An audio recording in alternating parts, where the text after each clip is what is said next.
Hello and welcome to the College Investor Audio Show. We are so honored that you're here with us today as we take a look at how Donald Trump would like for $2,000 dividend checks to be distributed to most Americans. Interesting for today. We'll take a look at it in just a second, but a quick reminder, if you want to find out more about these checks and about anything we talk about in the podcast, you can always dive in deeper inside the article at thecollegeinvestor.com. You can always find us and ask us questions, get to know us. We'd love to get to know you and help you along in your money journey at The College Investor. Search for those words, and you're going to find us pretty much wherever you are. All right, let's get to it now. $2,000 dividend checks.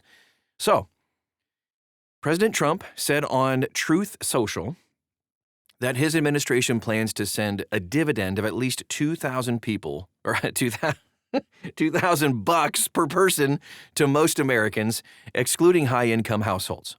The payments would allegedly be financed entirely by tariffs collected on imported goods, rather than through borrowing or just a bunch of new taxes.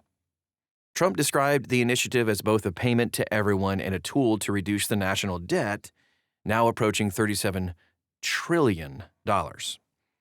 This post, which you can find, again, actually inside this article at thecollegeinvestor.com, comes after a tough week for Trump at the Supreme Court, where his tariffs faced some skepticism from multiple Supreme Court justices. So here's how the tariff dividend checks could work. Could being the key word there. The actual post said a dividend of at least $2,000 a person, not including high-income people, will be paid to everyone, end quote.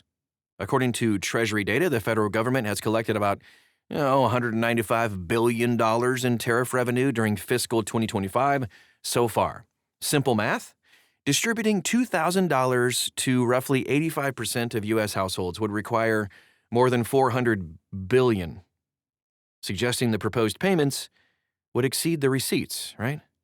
Anyway, furthermore, if the tariffs are found unconstitutional at the Supreme Court, the government would be forced to issue refunds for all tariffs paid.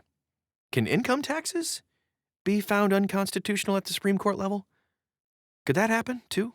But I digress. Economists have long warned that tariffs are taxes on U.S. importers and consumers, since companies are importing have to pay and then simply pass those costs on through higher retail prices. It's the same deal if you tax or raise your corporate taxes.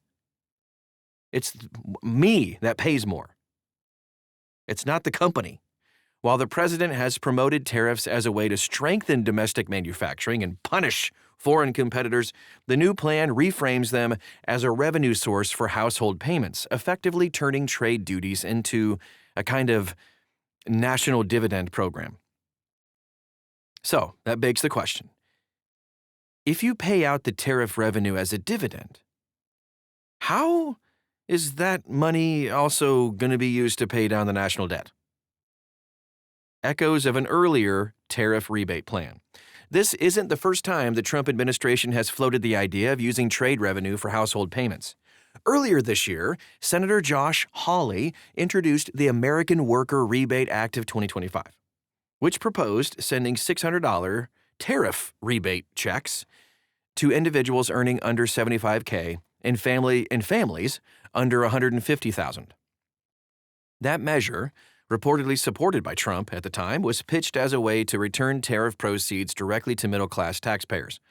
Although critics spoke up and warned that it risked fueling inflation and offered only short-term relief, it's $600, of course, without addressing deeper structural issues, such as the president trade deficit and federal spending, the persistent, that's not his trade deficit, and such as the persistent trade deficit and federal spending growth. While that bill never really advanced out of the committee, the $2,000 announcement marks a significant escalation of the same thing. It suggests the administration is testing a politically potent message that tariffs can both protect American industries and also generate funds for direct payments, an argument with strong populist appeal heading into an election year. There are some legal obstacles, though. Let's touch on those. The proposal lands amid ongoing legal challenges over Trump's authority to impose tariffs without Congress. So the Supreme Court heard oral arguments this past week on whether the president exceeded his powers under the International Emergency Economic Powers Act, IEEPA, when broadcasting tariffs on Chinese goods. If the court rules against Trump and the administration, the government could be forced to repay all tariff monies collected. Ugh. But beyond the legal questions, implementation poses another hurdle. The Treasury would need to identify eligible recipients, too, and verify income thresholds and also update the existing tax infrastructure. All right, so here's what comes next. The administration has not released a timeline or eligibility criteria, and no legislation has yet been introduced to authorize the payments. So the concept may surface in future budget negotiations or maybe as a campaign promise for 2026 midterms. But for now, the 2K dividend remains an ambitious political statement, to say the least, one that blends economic populism, fiscal strain, and trade policy into a single headline-grabbing promise. Whether it reaches American bank accounts will depend on court rulings, congressional appetite, and, of course, some math.